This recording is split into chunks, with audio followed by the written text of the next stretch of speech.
Bonjour, bien-aimés dans le Seigneur, que le Père, le Très-Haut, soit glorifié. Voilà, comme d'habitude, c'est toujours pour moi, votre frère, un grand plaisir de venir vous parler. Donc, avant de commencer, je dois d'abord dire toute la gloire au Dieu véritable, au Père, au Créateur de toutes choses. Donc, lui qui a permis que je vienne, en tout cas, aujourd'hui, pour m'adresser à vous et partager sa parole. Donc, Père, là où ta magnificence réside, là où ta gloire réside, en tout cas devant le monde spirituel et le monde physique, je dis que ton nom soit glorifié. Donc double honneur aussi à ta parole, à la personne du Hamashiach, le Christ premier-né de toute la création, ce Seigneur et ce Sauveur que tu nous avais envoyé. Donc frères, sœurs, partout où vous êtes, vous qui allez prendre ce temps, ces quelques minutes pour m'écouter, que le Créateur de toutes choses nous bénisse tous et qu'il nous sanctifie corps, âme et esprit. Donc que nos êtres entiers soient préservés sans faute, c'est-à-dire irrépréhensibles jusqu'à l'avènement de son fils, le Hamashiach, le premier-né qui revient bientôt. Donc il faut même s'apprêter. Donc comme vous pouvez voir le titre de la vidéo, comment comprendre la Bible précepte sur précepte, ligne sur ligne. Donc ici, frère, je vais profiter pour partager quelques astuces, ok, quelques techniques, comment est-ce que vous pouvez à la maison, ensemble avec des amis, des frères, en tout cas, faire une étude biblique, essayer d'approcher un texte dans le contexte, ok. C'est ce que vous devrez comprendre, c'est que premièrement, vous devrez savoir que la Bible est un livre historique. Premièrement, un livre historique, un livre, qui contient des mystères, ok? Un livre qui contient des prophéties. Et comme le Créateur, le Très-Haut, est l'auteur de toutes choses, c'est lui qui a inspiré toutes ces choses-là. Et cette histoire, toutes ces choses se sont produites dans un contexte.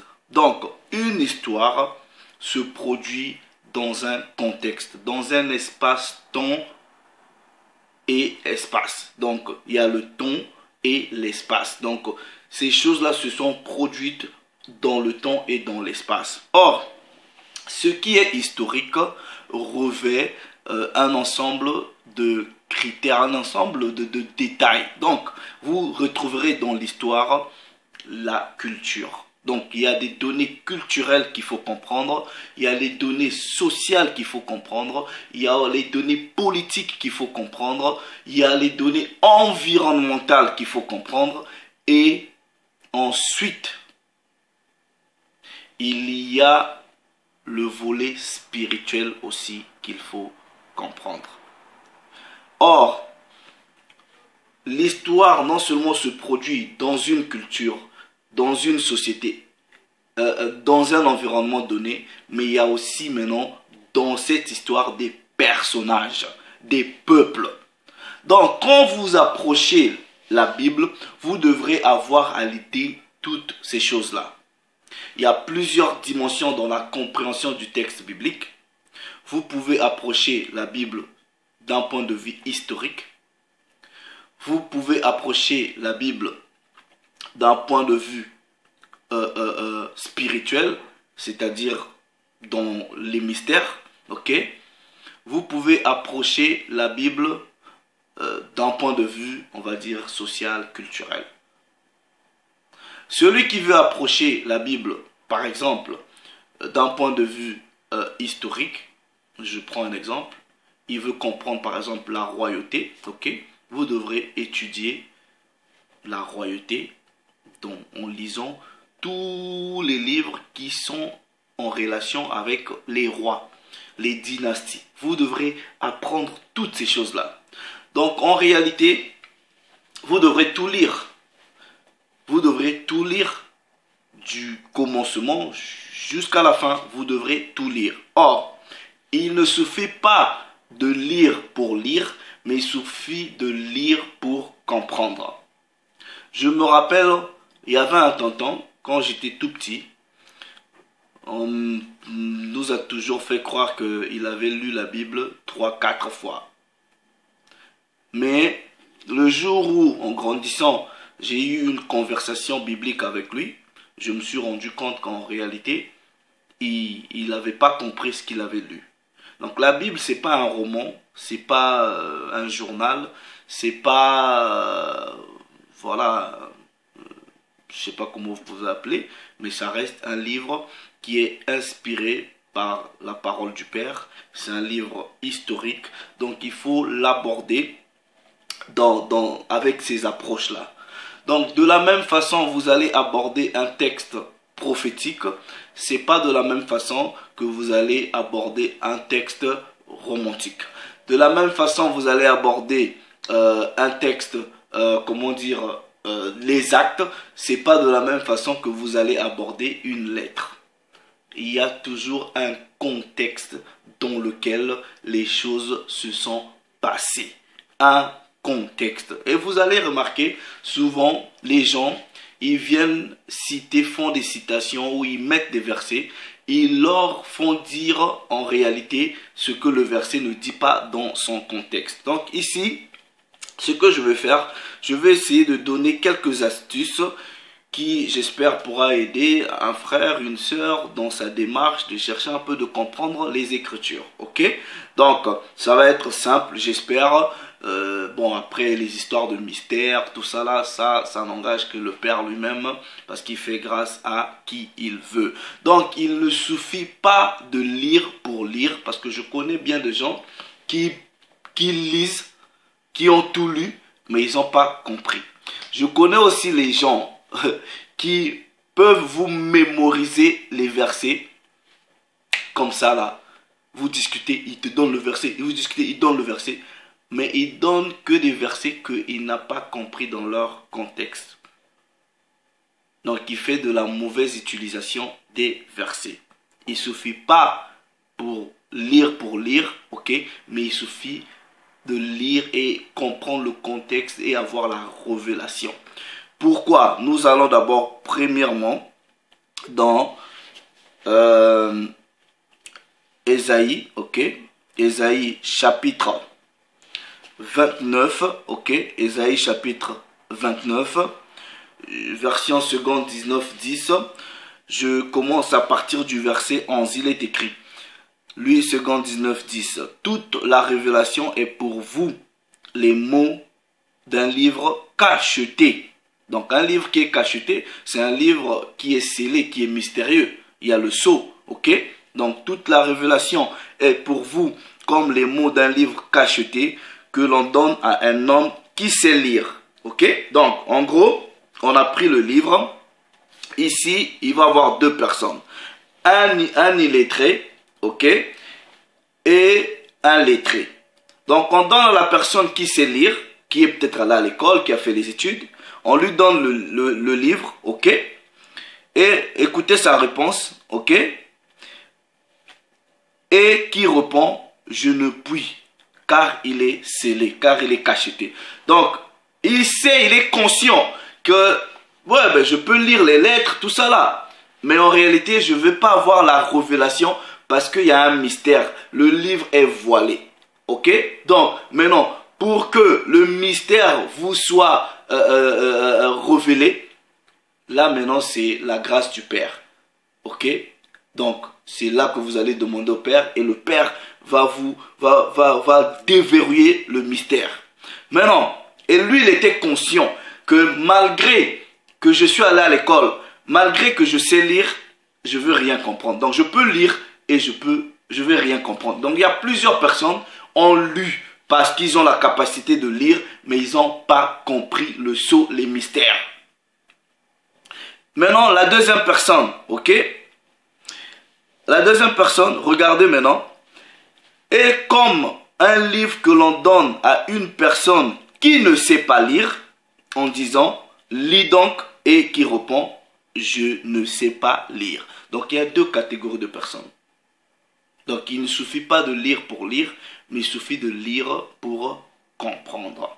Maintenant, nous allons, avant que je vous explique comment est-ce que la Bible elle-même nous explique un peu comment est-ce qu'on doit l'étudier. Idéalement, bon, vous devrez avoir une Bible, ok? Vous devrez avoir une Bible, ok? Bon,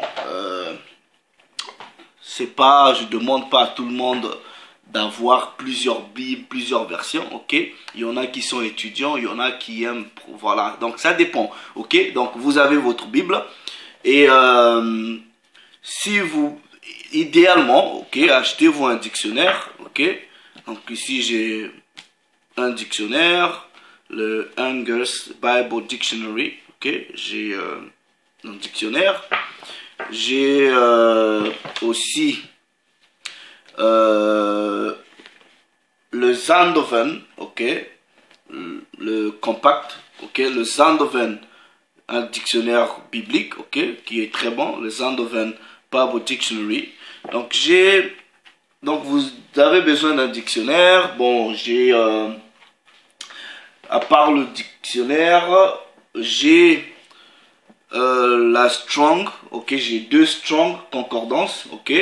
Maintenant, les Strong, en fait, c'est un document qui vous permet, ok, de comprendre un peu l'origine des mots par rapport aux langues reculées. Et il y a des codes, ok, il y a des codes. Donc, vous tapez un code, ça vous, non seulement ramène à l'étymologie, au sens du mot tel que c'était écrit, mais aussi ça vous explique un peu des contextes dans lesquels le même mot a été utilisé et peut-être avec différentes significations.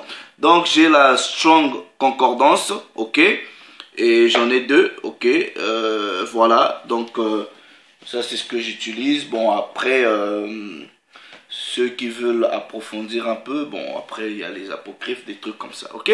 Donc ça c'est quand même des documents que vous avez besoin, parce que bon, les dictionnaires, vous allez voir comment les mots sont définis, les Strong pour voir où le même mot a été utilisé, dans quel contexte. Donc c'est comme ça, ok.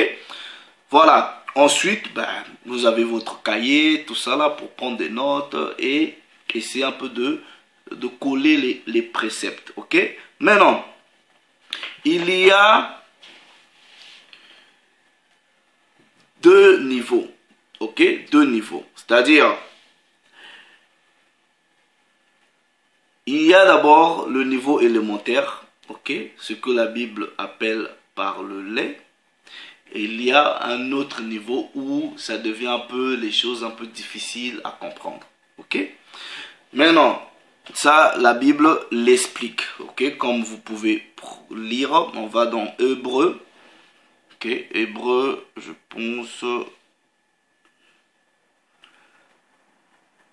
au chapitre, on va dans le livre d'Hébreux au chapitre 5, ok, au chapitre 5, ok, au verset 12, ok, vous en effet, qui depuis devriez, donc il y a une forme d'impératif, vous devriez être des maîtres, ok, vous avez encore besoin qu'on vous enseigne les premiers rudiments. Dans d'autres versions, on vous dit béaba, c'est-à-dire les basiques, les premiers rudiments des oracles de Dieu.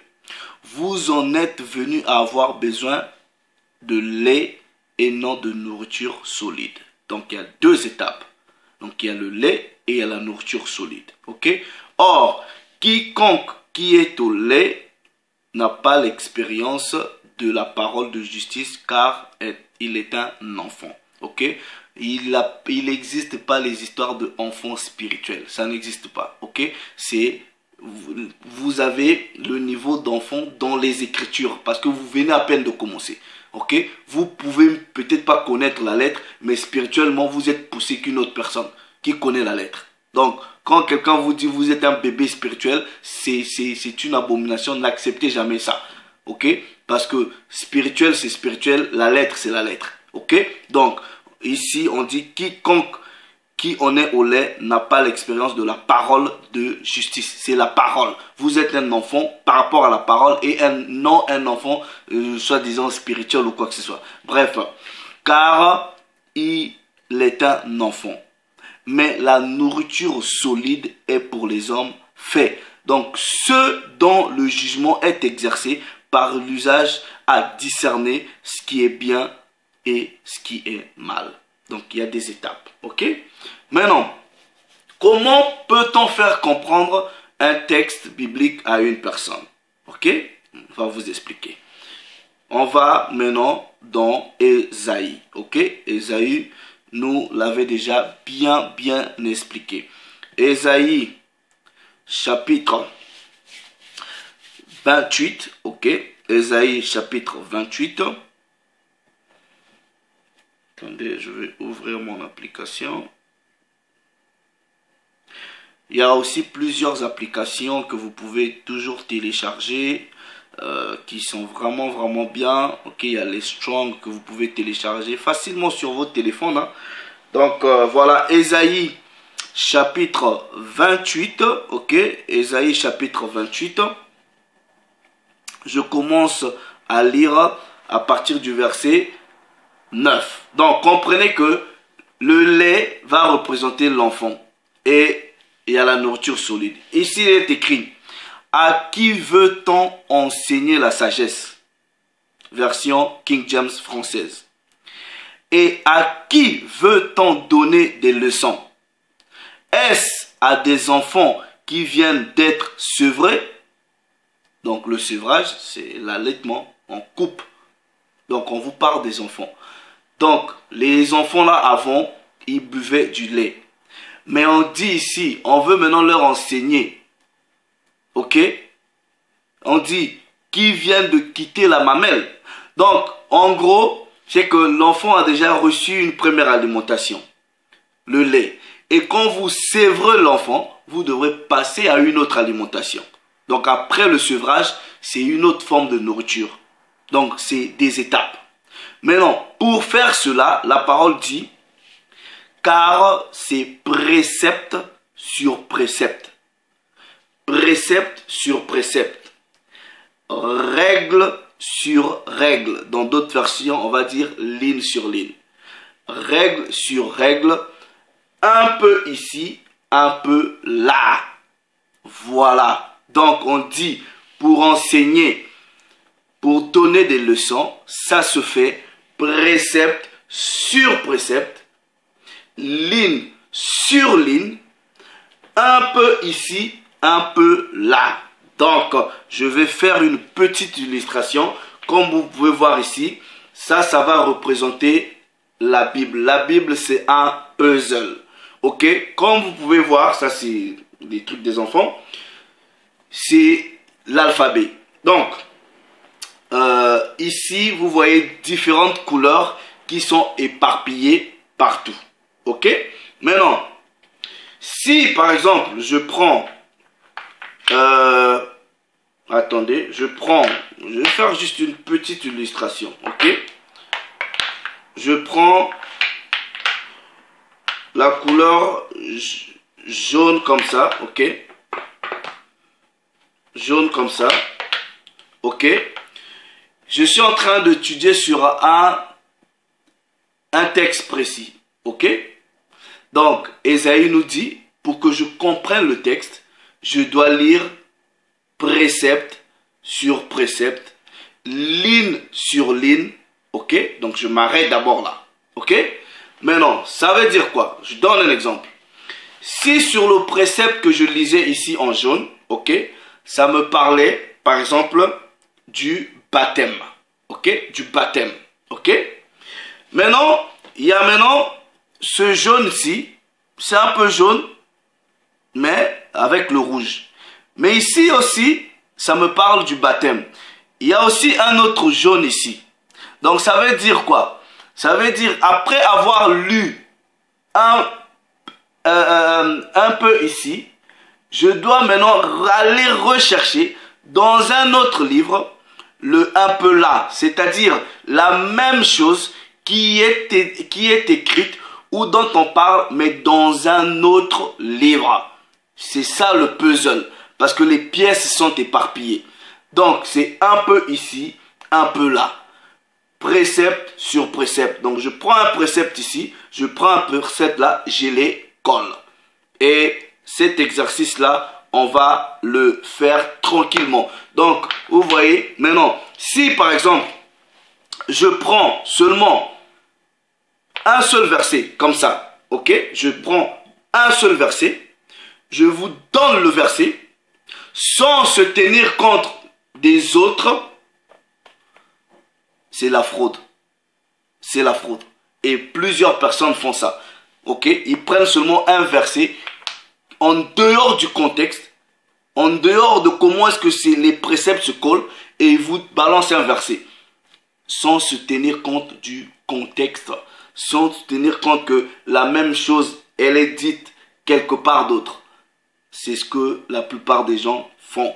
Ok, et ils vont vous dire, ouais, ça se contredit, ils comprennent même pas, oh non, voilà, la Bible dit ceci. Vous devrez comprendre les choses, contexte, précepte sur précepte, ligne sur ligne, un peu ici, un peu là. Ça veut dire quoi? Un peu dans Jérémie, un peu dans Matthieu, un peu peut-être dans Deutéronome, un peu peut-être dans Lévitique, mais qui parlent de la même chose, mais c'est connecté. Vous voyez? Donc, on va prendre maintenant un exemple pour que, ensemble, on essaie de coller les préceptes. Ok? Maintenant, qu'est-ce que c'est qu'un précepte? Un précepte, c'est un statut, c'est un principe, c'est un commandement, c'est une ordonnance. C'est ce que ça veut dire. Ok? Maintenant, je prends maintenant juste un exemple, ok? De comment est-ce que on peut coller les préceptes et, bon, vous voyez, les chrétiens souvent ont l'habitude de prendre des versets comme ça, en dehors du contexte, sans pouvoir les coller précepte sur précepte. Maintenant, on va aller, je prends juste un exemple, Jean 3,16, ok? Jean 3,16. Maintenant, dans Jean 3,16, il est écrit, car Dieu a tant aimé le monde. C'est un statut, c'est une ordonnance, ok? Voilà, il a dit. Dieu a tant aimé le monde qu'il a donné son Fils unique. Ok? Le Fils unique ici en parlant de la personne du Hamashiach. Afin que quiconque croit en lui ne périsse point, mais qu'il ait la vie éternelle. Or, le piège ici, c'est quoi?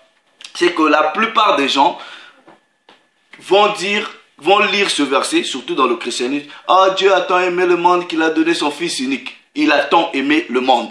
Et ils pensent que le monde ici, ça veut dire le monde, c'est-à-dire toutes les races, toute la terre entière, tout l'univers entier. Or, la Bible se définit tout seul. Ok? Nous allons maintenant faire un petit exercice pour expliquer dans Jean 3,16 de quel monde on parle. Dans Jean 3,16, qui est le quiconque dans le verset. Ok? Pourquoi? Maintenant, imaginez un peu, si nous acceptons, ok? Acceptons que Dieu a aimé tout l'univers, a aimé toute la terre et qu'il a donné son Fils unique. Ok? Bon, acceptons cela. Partons maintenant dans Jean. Maintenant, si Dieu qui a aimé le monde, en envoyant son Fils aussi doit aimer le monde puisqu'il vient, il vient faire la volonté du Père. Il vient faire la volonté du Père. Et pour cela, pour voir où le Christ dit lui-même qu'il vient faire la volonté du Père, je pense c'est écrit dans Hébreux chapitre 10, ok? Regardez,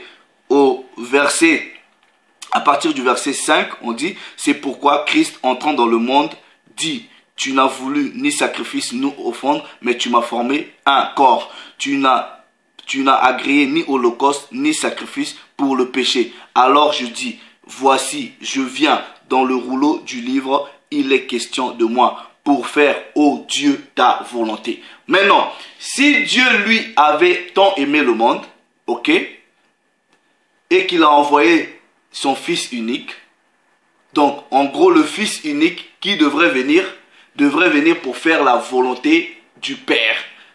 Donc en gros, ce Jésus-là, le Christ Yahushua, devrait aimer tout le monde. Maintenant, regardez ce que lui-même il dit. ok, pour qu'on essaie de comprendre le mot monde, précepte sur précepte, pour les coller, ok. Regardez maintenant, lui-même il dit dans Jean, nous partons maintenant dans Jean, chapitre 17, dans Jean, chapitre 17, ok. J'espère que vous êtes en train de me suivre. Regardez ce qu'il dit, ok, à partir du verset 8. Ça, c'est les paroles du Christ Yahaoshai. Il dit, ok, car je leur ai donné les paroles que tu m'as données, ok. Ils les ont reçues et ils ont vraiment connu que je suis sorti de toi et ils ont cru que tu m'as envoyé. C'est pour eux que je prie. Donc il dit qu'il prie pour ceux que le Père lui avait donné. Maintenant il dit, c'est pour eux que je prie, ok. Je ne prie pas pour le monde. Je ne prie pas pour le monde. Maintenant je pose la question.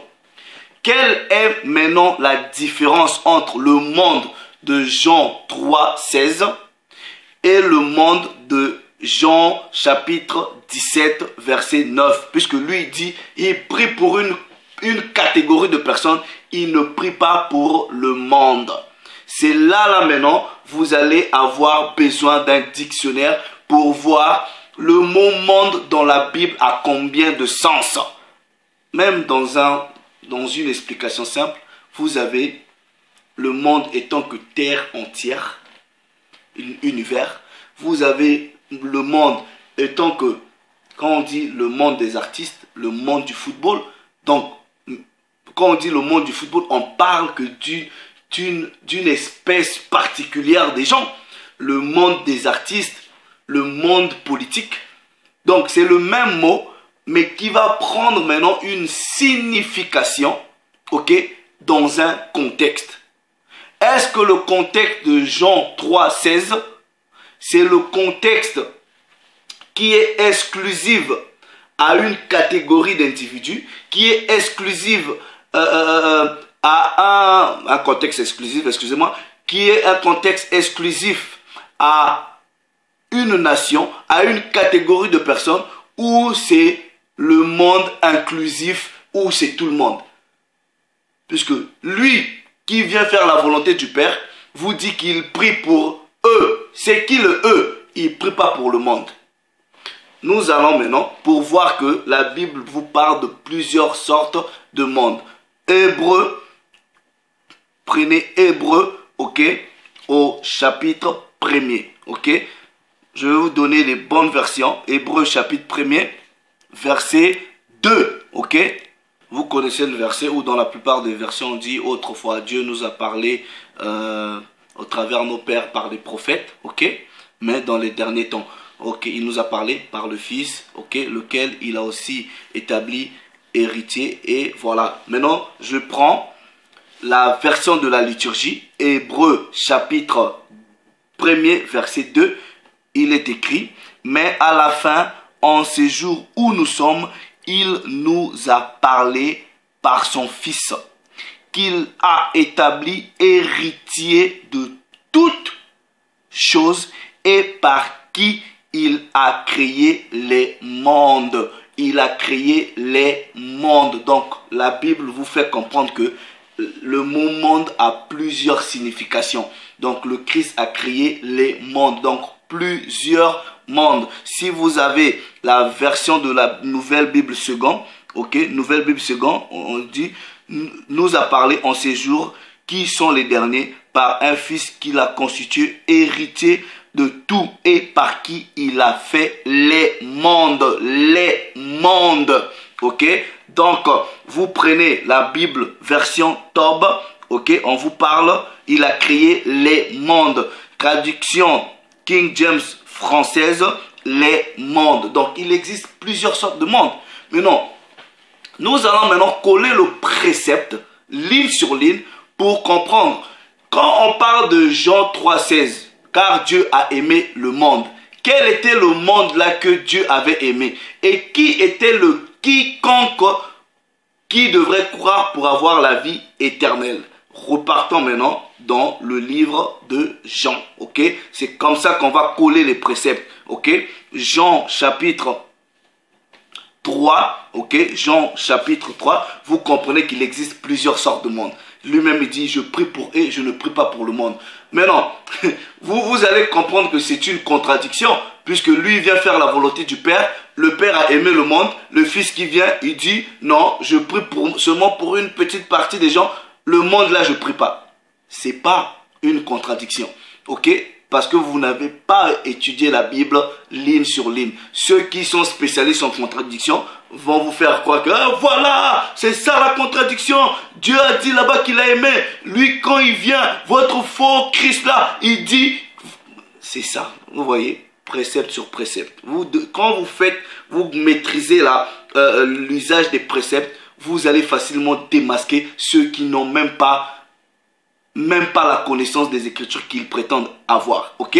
Regardez maintenant. Nous allons tout simplement dans Jean 3. Ok? Mais nous remontons quelques versets avant. C'est pour cela Ésaïe dit précepte sur précepte, ligne sur ligne. Ok? Nous remontons quelques versets avant. Verset 14. Il est écrit.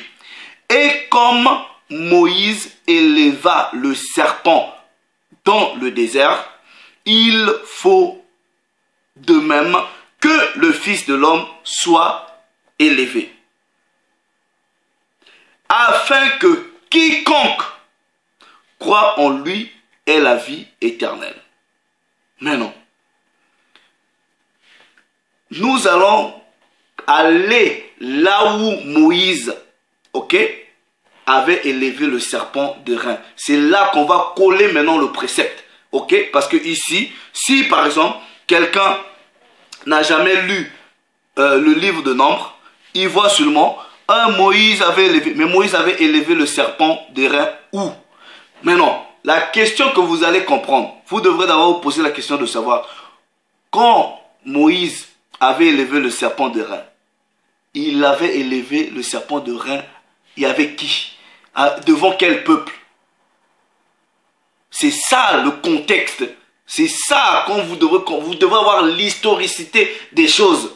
Donc nous partons maintenant dans Nombre.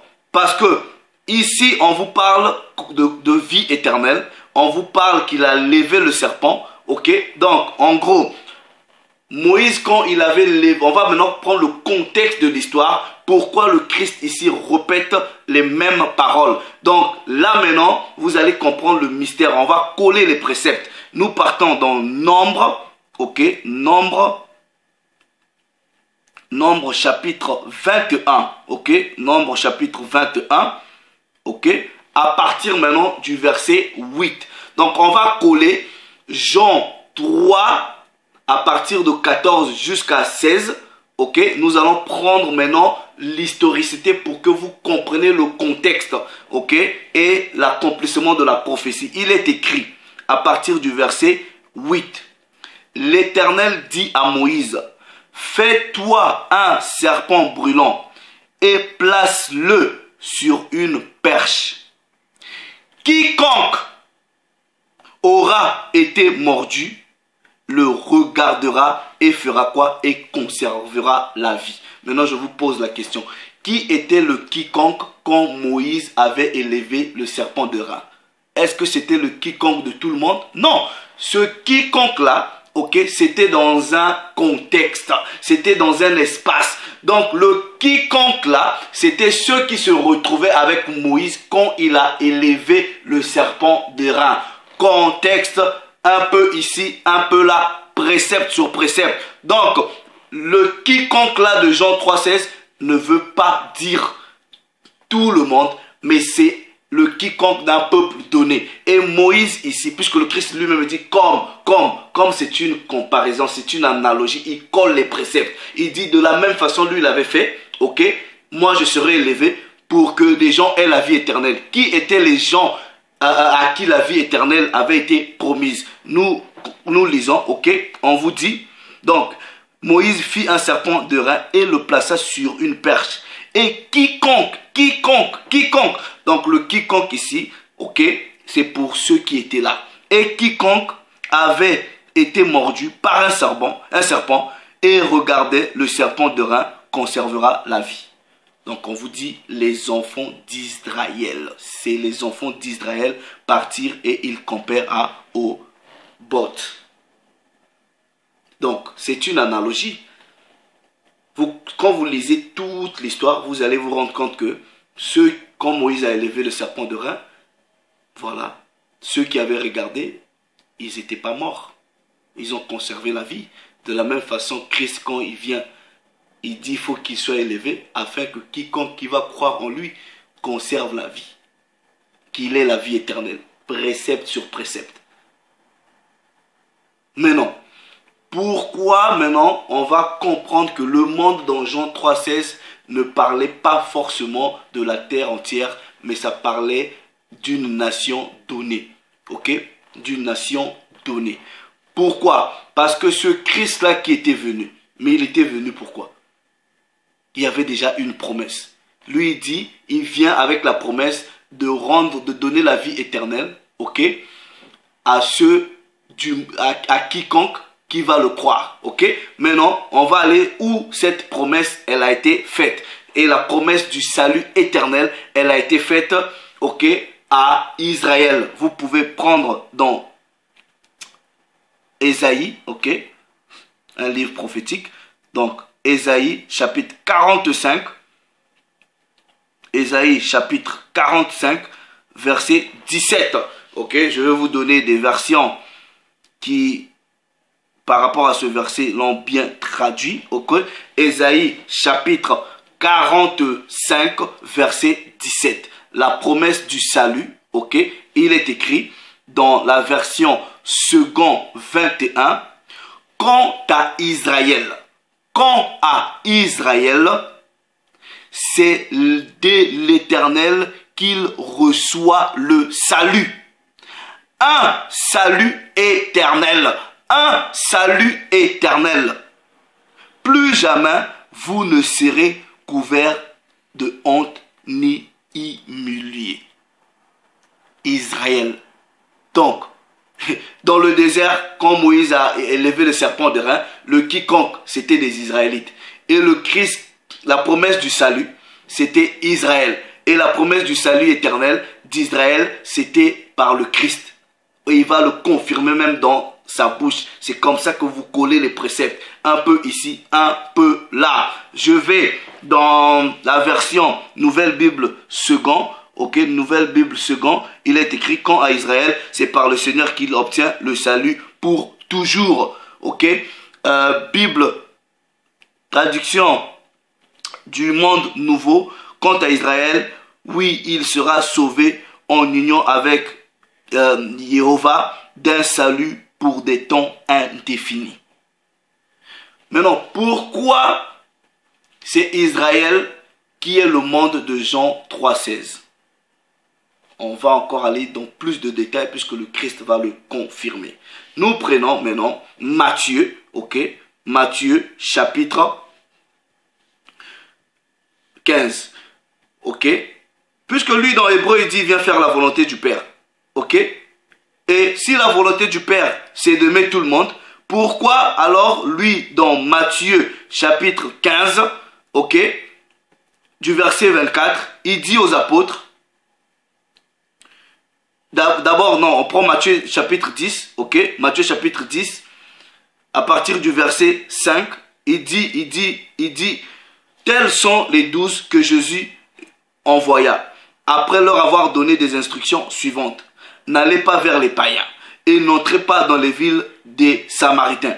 Mais toi, tu as été envoyé pour le monde. Soi-disant, ton Père a aimé le monde.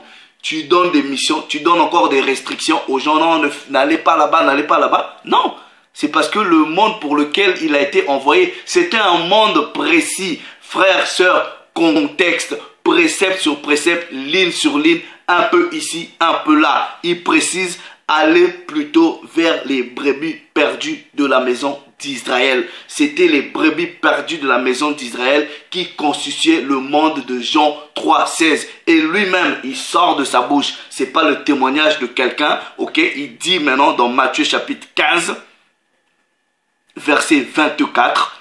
Ok, il répondit, je n'ai été envoyé qu'aux brebis perdues de la maison d'Israël. Ok, donc le monde de Jean 3,16, c'est Israël. Pourquoi c'est Israël? Ok, parce que Israël, c'était des brebis perdues. Comme il est écrit, on va coller encore un précepte. Ok, dans Jérémie chapitre 50, verset 6. Jérémie chapitre 50, verset 6. Mon peuple est un troupeau de brebis perdues. Qui est le peuple de Dieu? C'est Israël. Et le Christ dit, il est venu pour les brebis perdues d'Israël. Israël qui est un troupeau de brebis perdues. Ok. Donc je prends encore un autre précepte dans Luc chapitre 19, verset 10. Car le Fils de l'homme est venu chercher et sauver ceux qui étaient perdus. Qu'est-ce qui était perdu? Le peuple d'Israël. C'est simple. C'est comme ça que vous collez les préceptes. Ok, la Bible là, c'est un puzzle. Vous ne pouvez pas faire le cherry picking. Ok, la cueillette d'un seul fruit mûr. Si vous aimez le rose, vous prenez ça, vous laissez tout ce qui est rose dedans là. Non, vous devrez tout prendre, précepte sur précepte. Vous lisez ligne sur ligne, un peu ici, un peu là. Donc, voilà le contexte. Voilà comment on colle les préceptes. Vous devrez tout lire, ok? Je donne un exemple pour finir. Un deuxième exemple, ok? Bon, vous voyez, dans Lévitique, je ne vais pas tout lire, dans Lévitique chapitre 11 et dans Deutéronome chapitre 14, il y a ce qu'on appelle par les lois alimentaires, ok? Il y a ce qu'on appelle par les lois alimentaires, ce que nous, les Bantous, on doit manger et ce qu'on ne doit pas manger, ok? Maintenant, ce que les chrétiens vont faire pour la plupart, ok? Je vous donne un exemple. Ils prennent par exemple 1 Corinthiens, ok? 1 Corinthiens chapitre 10, ok?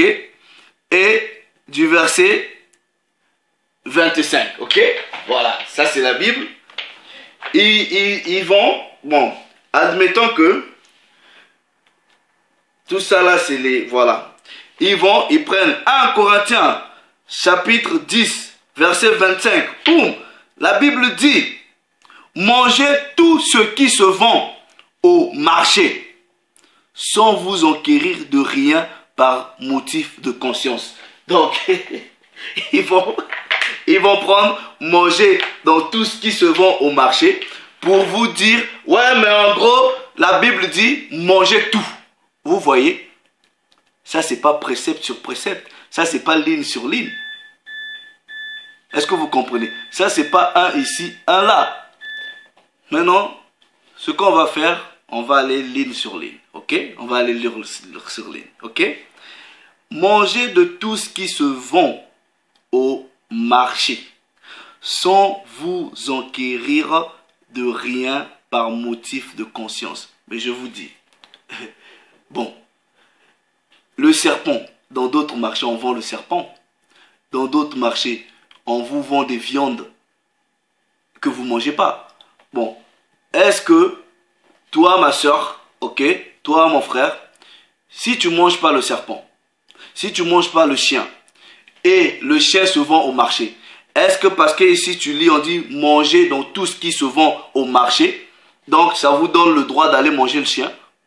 Non. Ou le serpent? Non. Ou des lézards? Non. Mais par contre, il y a d'autres personnes qui mangeront peut-être le chien ou le lézard. Ça va dépendre. Mais non, nous allons comprendre quel est le contexte ici quand Paul dit manger de tout ce qui se vend au marché. On va vous expliquer précepte sur précepte, ligne sur ligne, un peu ici, un peu là. C'est aussi simple que ça, c'est un puzzle. Nous continuons un peu la lecture, ok? Maintenant, verset 26, on dit, car la terre est au Seigneur et tout ce qu'elle renferme. Ok? Maintenant, nous descendons plus ou moins dans le contexte. Verset 27, regardez. Si un non-croyant vous invite et que vous vouliez aller manger de tout ce que l'on vous présentera, sans vous enquérir de rien par motif de conscience. Ok? Ici, il ne s'agit nullement de manger les aliments sales, les aliments souillés qui sont interdits par la loi. Vous allez comprendre le contexte. Ok? Donc, en gros, maintenant, verset 28. Ok? Mais si quelqu'un vous dit, c'est-à-dire la personne qui vous invite, mais si la personne vous dit, ceci, c'est-à-dire ce que je te donne, ok, comme aliment, a été offert aux idoles, je ne mange pas. Parce que quand vous comprenez le contexte de Corinthe, ok, c'est que beaucoup de gens faisaient des sacrifices aux idoles. Et les viandes qui étaient sacrifiées aux idoles étaient revendues dans les marchés. On va prendre le contexte. On va maintenant reculer deux chapitres. On va maintenant dans le chapitre 8. Ok? Pour que vous compreniez qu'il ne s'agit pas du porc qu'on parle. Non. Il s'agit peut-être du mouton. Mais peut-être un mouton qui a été sacrifié aux idoles. Donc, le mouton en lui-même n'est pas un aliment impur, bien qu'il a été sacrifié à une idole. Maintenant, le contexte, c'est dans le chapitre 8. Ok? Verset 1er. Pour ce qui concerne les viandes sacrifiées aux idoles, donc la viande qui est sacrifiée aux idoles là, ce n'est pas de la viande ou ce n'est pas un aliment que la loi prohibait, c'est pas ce que la loi interdisait. Il dit, pour ce qui est des viandes sacrifiées aux idoles, nous savons que nous avons tous la connaissance. La connaissance enfle, mais la charité édifie. Pourquoi nous avons la connaissance? Parce que nous savons ce que nous devrions manger et de ce que nous ne devrons pas manger. Maintenant, en repartant dans le chapitre 10, Paul il dit, si tu arrives chez quelqu'un, ok, au lieu de te dire, quelqu'un t'invite pour manger, il te donne par exemple le mouton, il dit en réalité, c'est très mal poli, par motif de conscience, tu n'es pas obligé de lui dire, ouais, bon, le mouton que tu m'offres là, tu es sûr que tu l'as acheté au marché? Oui, tu l'as acheté au marché, oui, mais est-ce qu'il a été sacrifié aux idoles ou pas? Non, il dit, tu n'as pas besoin de faire ça. Tu pries parce que le pouvoir que tu as, ok, est plus fort que les croyances des idoles ou la puissance des idoles. Donc, mange, ne pose pas de questions. Mais si la personne qui t'invite te dit, ah, Paul, je t'ai invité à manger, je sais que tu aimes peut-être le mouton, mais le mouton qu'on a préparé là a été sacrifié aux idoles. C'est en ce moment, il dit, ok, au verset 26, ok, au verset 28, il dit, mais si quelqu'un vous dit, ceci a été offert en sacrifice, n'en mangez pas. C'est ça le contexte, frère. C'est ça le contexte. Mais les gens vont seulement manger tout ce qui se vend au marché. Ils oublient le contexte. Donc, quand on dit manger de tout ce qui se vend au marché, il fait allusion à tout ce qui se vend au marché, mais que la loi alimentaire autorise. Ce n'est pas tout ce qui se vend au marché, comme les chiens, les chats, les serpents, les lézards. Non. Ça, c'est le contexte. Donc, vous discutez avec des gens, ils vous balancent un Corinthien. Quand vous leur parlez, non, ça, vous ne devez pas manger tout ça là. Il vous sort 1 Corinthiens, chapitre 10, verset 25. La Bible dit, mangez donc de tout ce qui se vend au marché. Mais est-ce que réellement on mange tout ce qui se vend au marché? Non. Vous voyez? Donc, c'est comme ça que vous collez précepte sur précepte. Je prends par exemple, mais Paul il connaissait la loi. Vous prenez Ésaïe, pour ceux qui mangent le porc, regardez, tous les aliments interdits, les crevettes, les crabes, les fruits de mer, tout ça là, ok? Ésaïe chapitre 5, 66, au verset 17, il est écrit, ok? Ceux qui se sanctifient et se purifient dans les jardins, au milieu desquels ils vont un à un, qui mangent la chair des porcs, des choses abominables et des souris. Tout cela périront, dit l'Éternel. Lisez le contexte. Ok, ils vont périr. Ils vont périr. Donc, Paul ne pouvait pas, si vous ne comprenez pas ce verset-là dans le contexte, vous allez croire que c'est une autorisation à aller manger n'importe quoi. Non, non, non. Vous voyez, il y a la loi, vous devrez toujours respecter la loi. Mais le Christ lui-même dit dans Matthieu 5, ne croyez pas que je sois venu pour abolir la loi et les prophètes, mais je suis venu pour accomplir. Donc, même ce verset-là, vous devrez comprendre qu'il y a plusieurs sortes de lois. Il y a les lois alimentaires, diététiques, les lois vestimentaires, les lois sociales, les lois, plusieurs sortes de lois, les lois sacrificielles. Donc, n'ayez pas l'habitude de prendre un verset, vous le citez comme ça. Il y a un contexte. Donc, c'est comme ça que la Bible s'étudie, c'est comme ça qu'elle se comprend. Ligne sur ligne, précepte sur précepte, un peu ici, un peu là. La plupart des préceptes, les préceptes commencent, ok, dans la loi, ok, et dans les prophètes. Donc, après, vous commencez dans tout ce que vous lirez dans l'alliance renouvelée, c'est-à-dire ce que vous appelez communément la nouvelle alliance, ok, n'est que la confirmation de ce qui était dit dans la loi. Quand vous allez avoir, parce que c'est une pratique qui va prendre du temps, ok, vous devrez d'abord beaucoup lire, comprendre les mots dans leur contexte.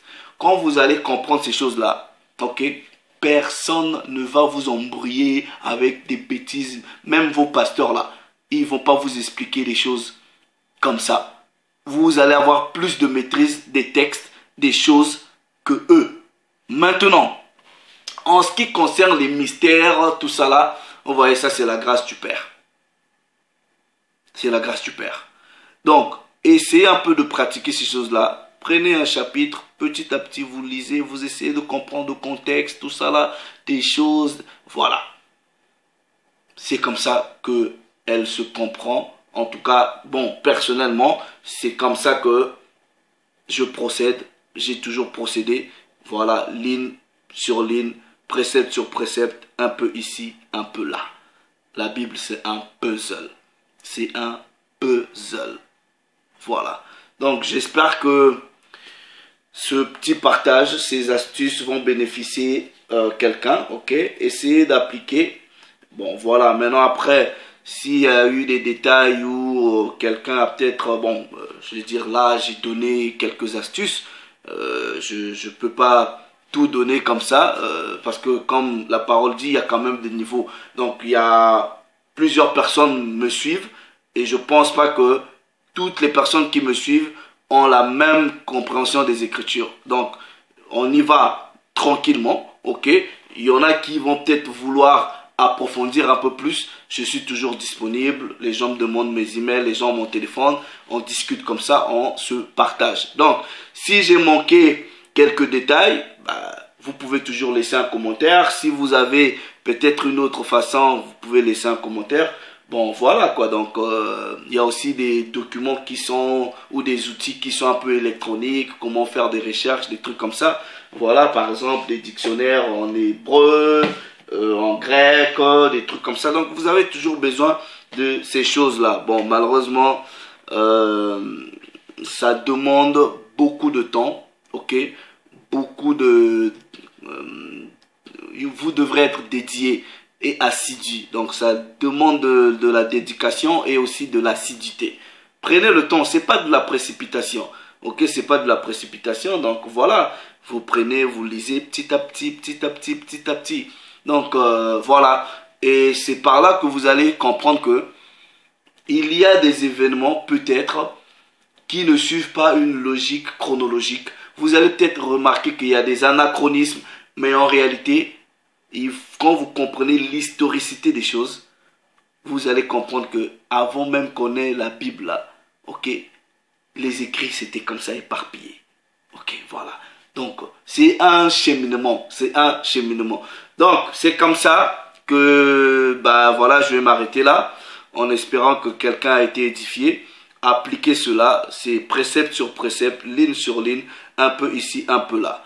Et ensuite, quand vous allez avoir une petite maîtrise de ce principe, en ce moment, bah, ça c'est la grâce du Père, lui-même va encore vous ouvrir l'intelligence. Plus vous vous donnez à ces choses-là, plus vous comprenez beaucoup de choses, plus le Père aussi vous donne l'intelligence des Écritures et même des mystères. Ok? Donc Dieu enseigne de différentes façons. La parole dit, il parle tantôt d'une façon, tantôt d'une autre. Donc ça, c'est une petite technique. Essayez de l'utiliser. Voilà, achetez-vous des dictionnaires, voilà, des concordances. Mettez-vous à l'étude entre frères, entre sœurs, en famille, en couple. Voilà. Et prenez un chapitre, voilà, on va essayer de comprendre un peu ce chapitre-là dans le contexte. Vous lisez, et si vous pouvez même acheter des Bibles illustrées ou des Bibles annotées, voilà, achetez ou voilà. C'est-à-dire, ça vous donne des annotations. Si vous lisez un chapitre qui parle de quelque chose, si la même chose elle est mentionnée ailleurs, c'est comme ça que vous allez aller dans un autre livre pour lire un peu ce que un autre auteur dit sur la même chose. C'est ça qu'on appelle précepte sur précepte. Aussi longtemps vous n'allez pas comprendre la Bible comme ça, vous n'allez pas avoir la bonne compréhension du texte et de l'histoire. Donc, le Père s'est encore glorifié. Shalom.